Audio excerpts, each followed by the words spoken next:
ಮಾಡ್ತಕ್ಕಂಥ ಜನ. ನಮ್ಮ ಉದ್ಯೋಗ ಕುಲಕಸಬುಗಳು ಬೇರೆ ಬೇರೆ ಇದ್ರು ಕೂಡ ಉದ್ಯೋಗ ಏನು ವ್ಯವಸಾಯ ನಂಬಿ ಜೀವನ ಮಾಡ್ತಿರ್ತಕ್ಕಂಥ ಸುಮಾರು ಒಂದು 70% ಜನ ವ್ಯವಸಾಯ ನಂಬ್ಕೊಂಡು ಜೀವನ ಮಾಡ್ತಿರ್ತಕ್ಕಂಥದ್ದು.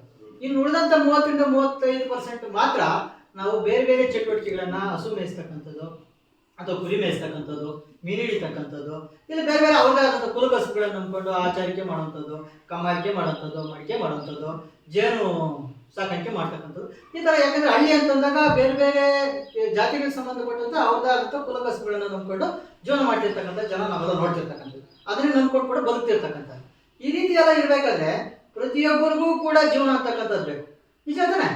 ಬರೀ ವ್ಯವಸಾಯಗಾರನಿಗೆ ಜೀವನ ಅಲ್ಲ, ವ್ಯವಸಾಯಗಾರನಿಗೂ ಕೂಡ ಇನ್ನೊಬ್ಬರ ಆಶ್ರಯ ಬೇಕೇ ಬೇಕು. ಬೇಕಾ ಬೇಡವಾ?